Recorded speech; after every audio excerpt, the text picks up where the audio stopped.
Sir ఎలా చూడాలి? ముఖ్యంగా ఈ స్టీల్ ప్లాంట్ యొక్క ఘోర ప్రమాదం ఈ ఎపిసోడ్ తర్వాత బాధితుల్ని పరామర్శించే క్రమంలో నారా లోకేష్ వెళ్లారు ఒకరు మొదటి రోజు, ఆ తర్వాత నిన్న వైఎస్ జగన్ కూడా అదే ప్రాంతానికి వెళ్లారు. ఇద్దరు కార్మిక సంఘ నాయకులతోటి బాధిత కుటుంబ సభ్యులతోటి మాట్లాడే ప్రయత్నం జరిగింది. ఈ సందర్భంగా నారా లోకేష్ చేసినటువంటి వ్యాఖ్యలు దుమారం రేగుతున్నాయి. మీ ఇంట్లో కుటుంబ సభ్యులు ఎవరైనా చనిపోయారా అంటూ ఆయన చేసినటువంటి వ్యాఖ్యలు, అంటే అక్కడ ఒక విషాదానికి సంబంధించినటువంటి ఘటన దగ్గరికి వెళ్ళినప్పుడు బాధ్యతాయుతమైనటువంటి పదవిలో ఉండి ఏ విధంగా వ్యవహరించాలి, ఎలా వ్యవహరించాలి అనేది కనీసం తెలియలేదా? లేకపోతే అంతా లైట్ గా తీసుకునే ప్రయత్నం ఏం చేస్తారులే అని? ఎందుకు ఇటువంటి వైఖరి? ముందుగా మృతుల కుటుంబాలకు మనందరి తరపున ప్రగాఢ సానుభూతిని తెలియజేస్తున్నాం మీ ఛానల్ ద్వారా. అలాగే చనిపోయిన వారి ఆత్మకు శాంతి చేకూరాలని చెప్పేసి ఆ భగవంతుని ప్రార్థిస్తున్నాను. ఇక్కడ ఒకటండి రెహమాన్ గారు, మనము ఏదైనా మాట్లాడేటప్పుడు ఒక నియంతృత్వ భావాల్ని మనసులో పెట్టుకుని మాట్లాడకూడదు. నారా లోకేష్ ప్రతి చర్య దానిని ప్రతిబింబిస్తుంది.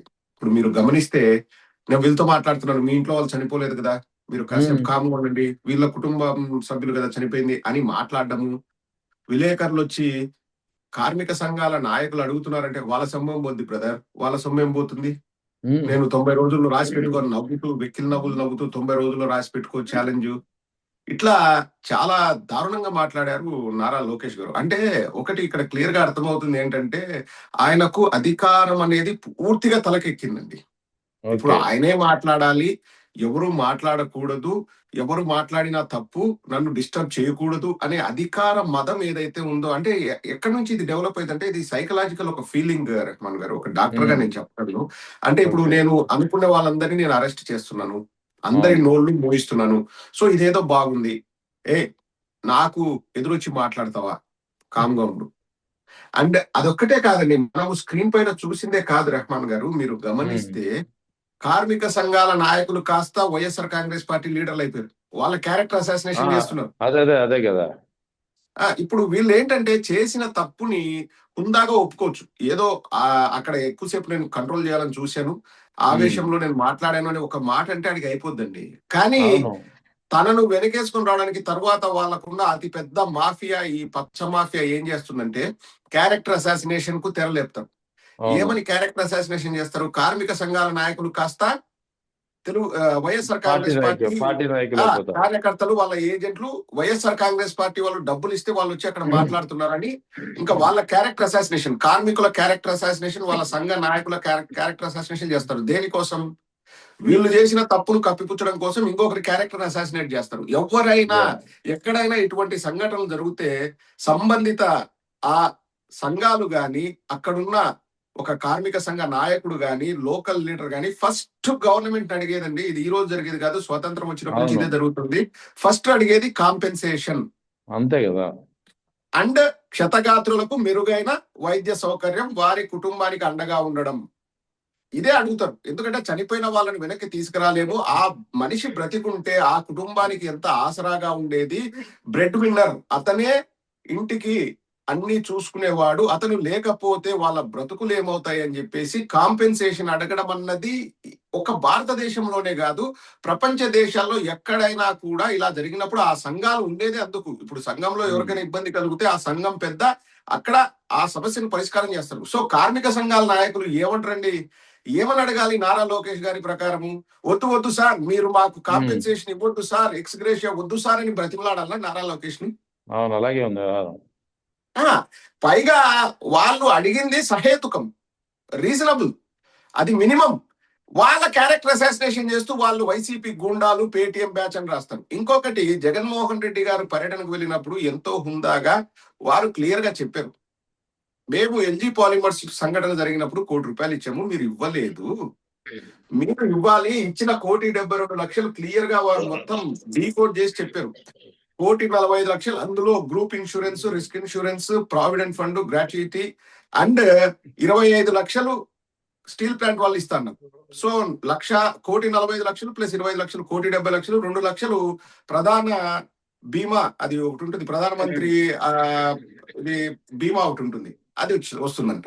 ఇంకా రాష్ట్ర ప్రభుత్వం ఏమిచ్చింది అని చెప్పేసి అడిగితే దానిని కూడా వక్రీకరిస్తూ ఈ పచ్చ మాఫియా చెప్పే మాటలు ఏంటంటే 100 రూపాయలు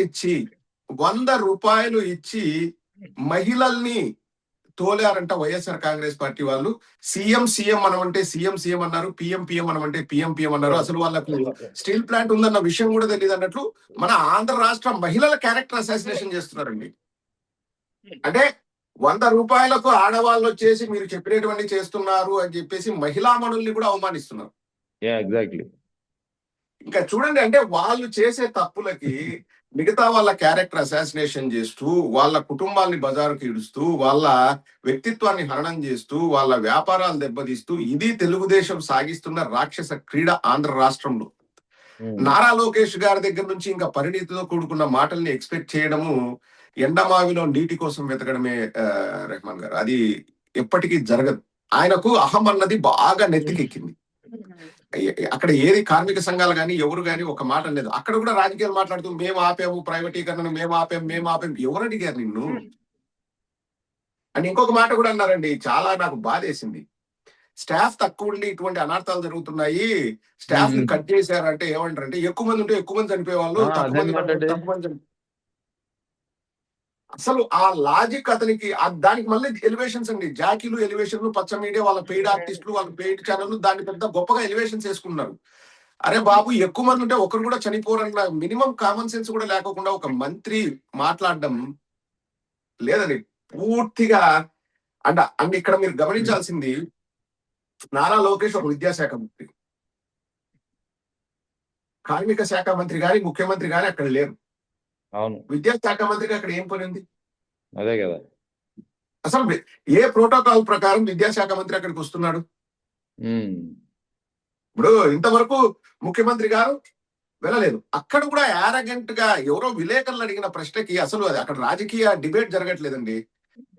టీమ్ 11 కెప్టెన్ ఎక్కడ వచ్చాడా అని చెప్పేసి జగన్మోహన్ రెడ్డి గారి పైన అంటే హేళనగా మాట్లాడుతున్నాడు నారా లోకేష్. అసలు అక్కడ రాజకీయాలు మాట్లాడే అవసరమే లేదండి. హుందాగా వ్యవహరించాలి, క్షతగాత్రుల్ని పరామర్శించాలి, చనిపోయిన వారి కుటుంబాల్ని ఆదుకోవాలి, వారికి ఎక్స్గ్రేషియా ప్రకటించాలి, భరోసా ఇవ్వాలి.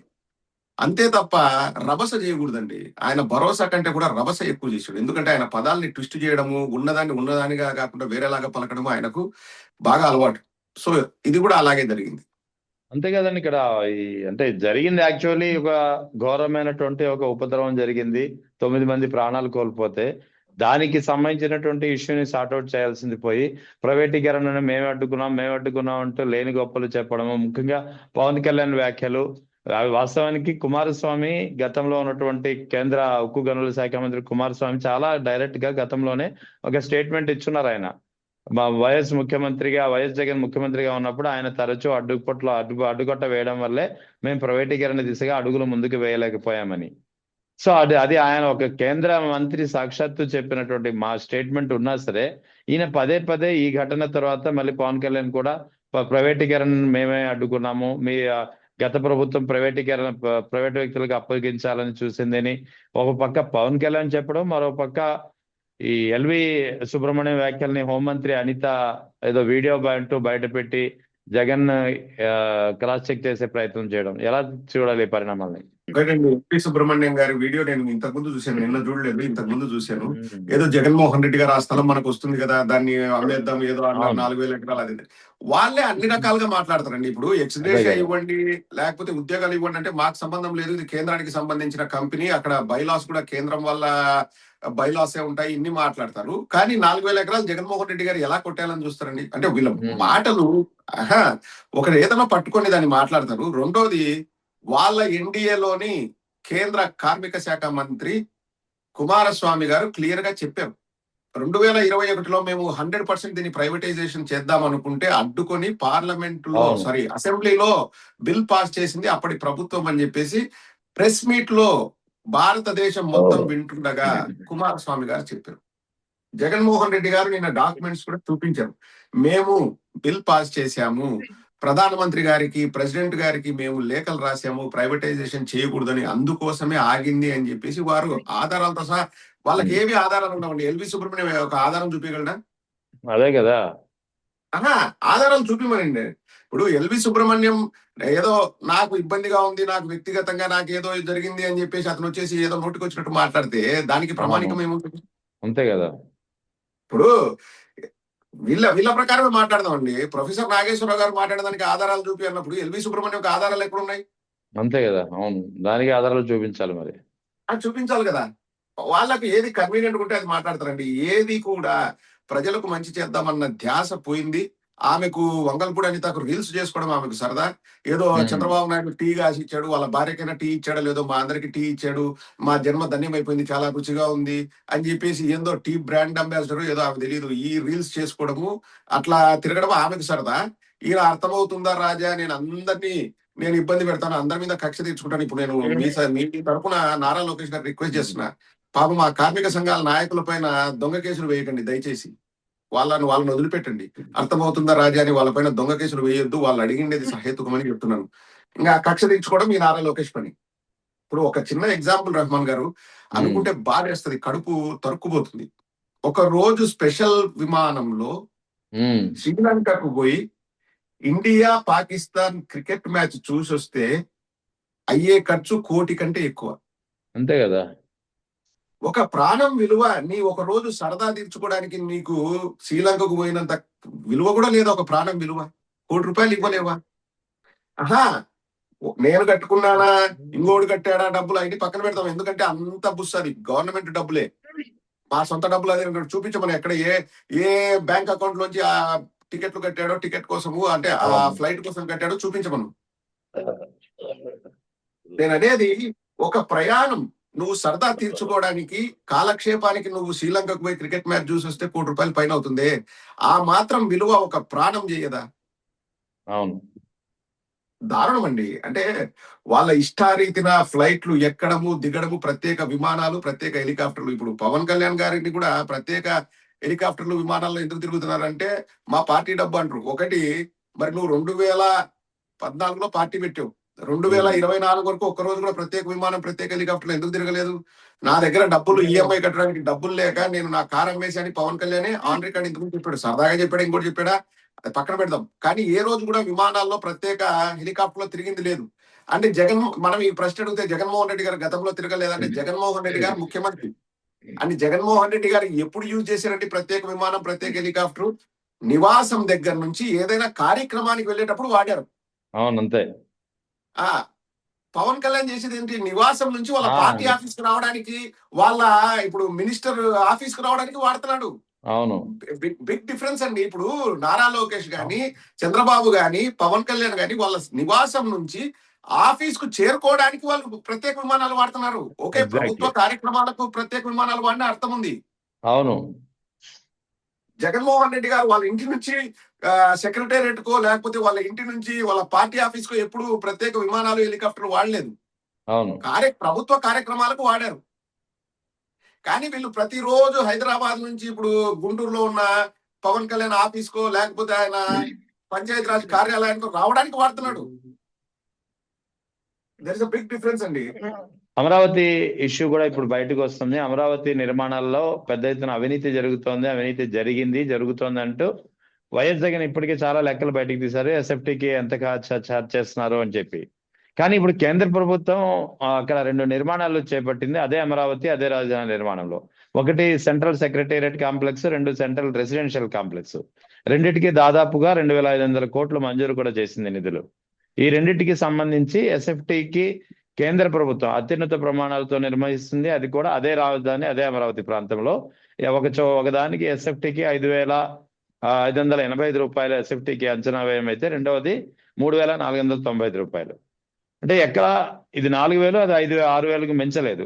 కానీ అదే రాజధాని ప్రాంతంలో ఏపీ ప్రభుత్వం నిర్మిస్తున్నటువంటి సచివాలయ శాశ్వత భవనాలకి, ఐఏఎస్ భవనాలకి 10,000 నుంచి 20,000 వరకు ఎస్ఎఫ్టీ ఖర్చు పెడుతున్నటువంటి పరిస్థితి. అంటే కేంద్ర ప్రభుత్వం కూడా అమరావతి నిర్మాణాల్లో భారీగా అవినీతి ఉంది అనేది పరోక్షంగా చెప్పదలుచుకుందా? పరోక్షంగా ఏం కాదండి రెహమాన్ గారు. వల్ల మరీ చెప్తున్నారు.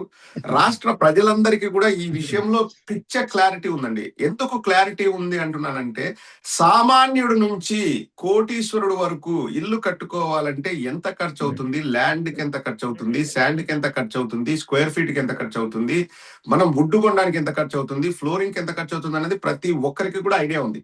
అంతే కదా. ఇప్పుడు టీ షాపుల దగ్గర లేకపోతే అరుగుల పైన కూర్చున్న వాళ్ళు మాట్లాడుకునేటప్పుడు ప్రతి ఒక్కరికి అర్థమవుతుంది. ఎందుకంటే ఇప్పుడు విలేజెస్ లో కూడా ఇంతకుముందు మా సైడ్ ఏంటంటే మట్టి మిద్దెలు ఉండేటువంటి, పైన మట్టి ఉండి, ఇప్పుడు అంతా కూడా అవును, స్లాబ్ మట్టి వేయడం మిద్దెలు ఇదంతా ఉంటాయి జరుగుతుంది. గతంలో. ఐడియా ఉంది సో నాకు.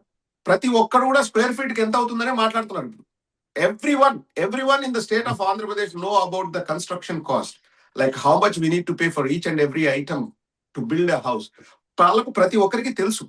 సో ఇప్పుడు 20,000 స్క్వేర్ ఫీట్, 14,000 స్క్వేర్ ఫీట్ అంటే ముక్కును వేలేసుకున్నారు. అది కూడా ఏంటి, ప్రజల డబ్బు అండి. ఇప్పుడు చంద్రబాబు నాయుడు హెరిటేజ్ లో సంపాదించింది, పవన్ కళ్యాణ్ సినిమాలు తీసి సంపాదించిన డబ్బుతో వాళ్ళు వజ్రాలతో ఇల్లు కట్టుకోమనండి, ఎవరు అడగం, వాళ్ళ ఇష్టం. కానీ ప్రజల డబ్బు, ల్యాండ్ ఫ్రీ, శాండ్ ఫ్రీ, అక్కడ ఎన్వైరన్మెంటల్ క్లియరెన్స్ అన్ని కూడా గవర్నమెంట్ చేస్తుంది. అన్ని చేసిన తరువాత వాళ్ళు స్క్వేర్ ఫీట్ కి 20,000, 14,000, 10,000 అంటే ఈ రోజు మీరు అన్నట్లు సెంట్రల్ సెక్రటేరియట్ కాంప్లెక్స్ కి 5,587 రూపాయలు, అండ్ సెంట్రల్ రెసిడెన్షియల్ కాంప్లెక్స్ కట్టడానికి 3,496 రూపాయలు. ఏది కేంద్రం ఫిక్స్ చేసింది. అవును. జగన్మోహన్ రెడ్డి గారు మొన్న ప్రెస్ మీట్ లో ఏం చెప్పారండి, జగన్మోహన్ రెడ్డి గారు ఏ రోజు కూడా ఒక్క అబద్ధము, ఒక్క అభూత కల్పన కూడా చేయరు. 4,500 రెండింటికి మధ్యలో చెప్పారు కదండి జగన్మోహన్ రెడ్డి గారు. చెప్పారు. అవును, 4,500 విత్ ఇటాలియన్ మార్బుల్. అది కూడా గుచ్చి చెప్పారు. మరి ఇటాలియన్ మార్బుల్ ఫ్లోరింగ్ వేసినా కానీ మీకు 4,500 కంటే ఎక్కువ కాదు అన్నారు ఆ ఏరియాలో. ఇప్పుడు కేంద్ర ప్రభుత్వమే జగన్మోహన్ రెడ్డి గారితో ఏకీభవిస్తూ 3,600 నుంచి 5,400 మధ్యలో చెప్పింది. జగన్మోహన్ రెడ్డి గారు 4,500 అన్నారు. కానీ కేంద్రం ఇచ్చిన రేట్లను 4 ఎక్కువ వీళ్ళు ఇస్తా ఉన్నారు. ఇది రాష్ట్ర ప్రభుత్వం క్లియర్ గా అండి. ఆ 2,500 కోట్లు అద్దాల కోసం 2,500 కోట్లు అంటే మొన్న కొలుసు పార్థసారథి గారు చెప్తున్నారు, ఈ ఇడ్లీ పాత్ర చుట్టూ సుందరీకరణకు 547 కోట్లు అంట. అవునట. సుందరీకరణకు చెట్లు పెంచడానికి 547 కోట్లు అంటండి సుందరీకరణకు. అవునవును, టూ మచ్ అది. ఇంకా ఎట్లా వీళ్ళు డబ్బులు తింటున్నారో రాష్ట్ర ప్రజలకు నేను చెప్పేది ఒకటే, ఇక్కడ రాజకీయాలు వద్దు, మన రాష్ట్ర భవిష్యత్తు.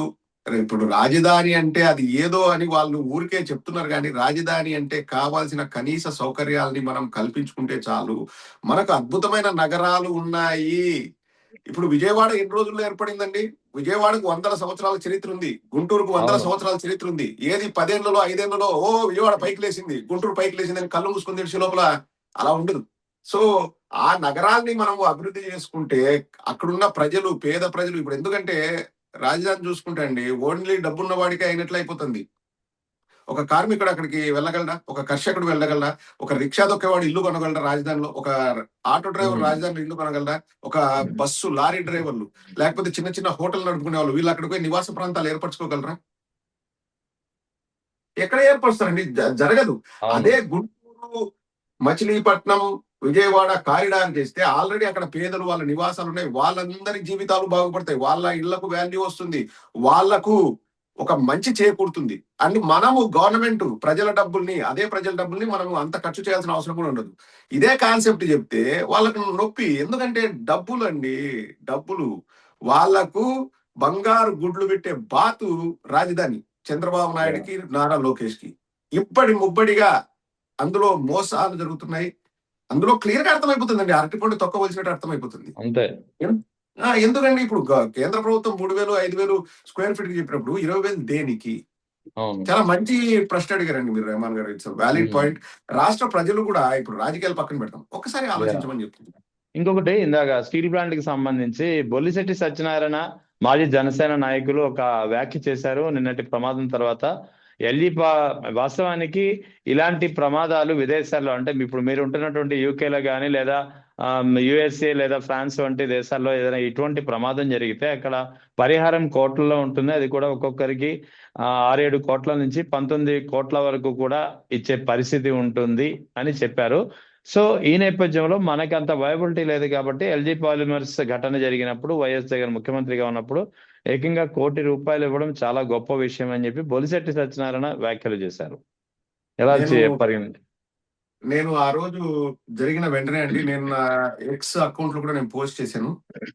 ఒక్కొక్కరికి 10 కోట్ల ఎక్స్ గ్రేషియా ఒక్కొక్క అవును, కుటుంబానికి మీ చెల్లించమని ట్వీట్ కూడా చెప్పేసి. నేను చూశాను. ఎగ్జాక్ట్లీ. యా, ఎందుకంటే ఒకటండి, ఇప్పుడు మనిషి ప్రాణాలకి విలువ కట్టడం అన్నదే చాలా, అంటే అది ఇంకా గత్యంతరం లేని పరిస్థితిలో అది చేస్తాం. ఎందుకంటే ఆ ప్రాణాలు తిరిగి తీసుకురాలేం కాబట్టి. 50 లక్షలు 25 లక్షలు ఒక మనిషి ప్రాణానికి విలువ కట్టడం ఇప్పుడున్న పరిస్థితుల్లో చాలా దారుణం అండి. అండ్ రెండోది, ఇప్పుడు ఇవన్నీ కూడా ఇలా ఇవ్వాలి అంటే వ్యవస్థలు అనేవి భయపడాలండి. అమ్మో రేపు ఇటువంటి ప్రమాదం జరిగితే మా నెత్తిపైకి అవును. వస్తుంది అంటే అప్పుడు వ్యవస్థలు చక్కగా పనిచేస్తాయి. ఇప్పుడు బొలిశెట్టి సత్య గారి మాటలతో నేను ఏకీభవిస్తానండి. ఇప్పుడు సిఎండిని, ఆ కంపెనీ స్టీల్ ప్లాంట్ సిఎండిని వెంటనే అరెస్ట్ చేయాలి. అండ్ ఆల్సో విదేశాల్లో అయితే 500 కోట్ల దాకా పరిహారం యా, ఇచ్చేవారు జరిమానా అని చెప్పేసి విధిస్తారు వాళ్ళకి. ఆ జరిమానా అవన్నీ జరగాలండి. ఇప్పుడు సింపుల్ అండి. ఇప్పుడు ఏదైనా గానీ నాకు ఒక వ్యవస్థ ఉంటుంది. నేను డాక్టర్‌ని. నా రూల్స్ అన్ని నేను సింపుల్ ఫాలో అవ్వాలి. గుర్రానికి గంతలు కట్టుకున్నట్టు ఫాలో అవ్వాలి. అవన్నీ ఫాలో అయ్యి కూడా యాక్సిడెంట్లు లేకపోతే అనర్థాలు జరిగే అవకాశం ఉంటుంది. కానీ నువ్వు చేయాల్సినన్ని నువ్వు చేసావా? Okay, fine. మనం కరెక్ట్ గానే ఉన్నాము అంటే నెక్స్ట్ తప్పులు జరగకుండా ఉంటుంది. మనమే ఫస్ట్ తప్పులు చేస్తుంటే ఇంక ఎన్ని అనర్థాలు జరుగుతాయండి. అది నేను అనే పాయింట్. ఇప్పుడు ఒకటి లేడీలు అంటారండి, అంటే కంటైనర్ పాట్, దాంట్లోంచి అవును. ఉక్కు ద్రవం కారింది.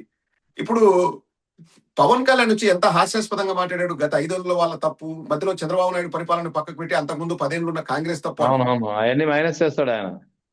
దేనికైనా గానీ ఒక షెల్ఫ్ లైఫ్ అనేది ఉంటుందండి. ఒక పాట్ ఇన్నేళ్లు దాన్ని బరువును మోయగలదు. లేకపోతే ఇన్నేళ్లు దాంట్లో కంటైనర్ సీల్ ఉంటుంది. తర్వాత లీకులు వస్తాయి. సో ఎప్పుడు దాని ఇన్స్పెక్షన్ జరిగింది, ఎప్పుడు దానికి మరమ్మతులు చేశారు, ప్రతి సంవత్సరం ఈ ప్రెషర్ వెజల్స్ అనేటివి బాగా చాలా జాగ్రత్తగా ఉండాలండి. అంటే ఇంట్లో ఎగ్జాంపుల్ చెప్పాలంటే ప్రెషర్ కుక్కర్ కి గ్యాస్కెట్ లేకపోతే ఏమైతే పేలుతుంది అంటారు కదా, ఆ టైప్ లో ఆ ఇప్పుడు దానికి ఎన్ని రోజులు దాని షెల్ఫ్ లైఫ్ ఉంది, దాన్ని ఎప్పుడు మరమ్మతులు చేశారు, ఆ రికార్డ్స్ ఉన్నాయా, ఎవ్రీ ఇయర్ ఇన్స్పెక్షన్ జరిగిందా, ఇన్స్పెక్షన్ జరిగితే లీకేజ్ జరిగేదానికి ఛాన్సెస్ తక్కువ. ఇవన్నీ కూడా ఇన్వెస్టిగేషన్ చేసినప్పుడు, ఇప్పుడు ఒకటి డబ్బులు లేవు అంటున్నారు ఏది స్టీల్ ప్లాంట్ నిర్వహణకి. 28,000 మంది ఉండే కార్మికుల్ని ఇప్పుడు 16,000కు కుదించారు. 3 ఎప్పుడు వాటి ఇన్స్పెక్షన్ జరిగింది. ఇప్పుడు కాస్ట్ కటింగ్ లో భాగంగా చేయాల్సిన ఇన్స్పెక్షన్లు గానీ, మరమ్మతులు గానీ, లేకపోతే ఏమైనా పార్ట్స్ అవన్నీ మార్చాల్సినవి మార్చలేదా? ఇప్పుడు నిన్న బాగున్న పార్ట్ ఈ రోజు దెబ్బతినింది అంటే దాని లైఫ్ అయిపోయిందండి. దాని కెపాసిటీ పోయింది. అందుకే లీకేజ్ జరిగింది. ఇప్పుడు ఎప్పటికప్పుడు మనం కొత్త మెషినరీని తెచ్చుకుంటూ ఉండాలి. అది తెచ్చారా లేదా? ఇవన్నీ ఆలోచించుకోకుండా ఈ రోజు పార్ట్ లో లీకేజ్ వచ్చిందంటే గత ప్రభుత్వం చేసిన తప్పని పవన్ కళ్యాణ్ మాట్లాడతాడు. మళ్ళీ నాకు అనుభవం లేదంటాడు. ఏదైనా కానివ్వండి, ఇప్పుడు వ్యవస్థల్ని పకడ్బందీగా పెట్టుకుంటే అనర్థాలు తగ్గుతాయి. ఎస్, అనర్థాలు జరుగుతూ ఉంటాయి. ఎక్కడైనా జరుగుతాయి. యాక్సిడెంట్స్ అన్నవి మనకు చెప్పి జరగవు. కానీ ఎలా మినిమైజ్ చేయగలము అనేది ఒకటి బాధ్యత తీసుకోవడము, 2 వ్యవస్థల్ని పకడ్బందీగా ఇప్పుడు వెస్ట్రన్ కంట్రీస్ లో ఎందుకు రోడ్లు బాగుంటాయో, లేకపోతే అందరూ ముక్కు జీది బిన్లో వేస్తారు టిష్యూలు, ఇవన్నీ అంటే చిన్నప్పటి నుంచి ఒకటి నేర్పిస్తారు. రెండోది, అలా ఏదైనా పక్కన పడేస్తే దానికి శిక్ష ఎలా ఉంటుందన్నది అందరికీ తెలుసు. సో మీరు మీ సౌకర్యం కోసమే ఈ రూల్స్ పెట్టాము, ఇవన్నీ మీరు ఫాలో అవ్వండి అంటే తప్పకుండా తప్పనిసరిగా అందరూ ఫాలో అవుతారు. 99% ఫాలో అవుతారు. కానీ మన దేశంలో ఆఫ్ కోర్స్ మనది ఇంకా అభివృద్ధి చెందుతున్న దేశము, మనకి ఇవన్నీ కూడా మనం నేర్చుకుంటూ వస్తున్నాం. కష్టం కూడా మనకి, ఎందుకంటే మన పాపులేషన్ అంత పెద్దది. బట్ ఖచ్చితంగా మనం నేర్చుకుని అమలు చేస్తేనే ఇటువంటి అనర్థాలు జరగకుండా ఉంటాయండి.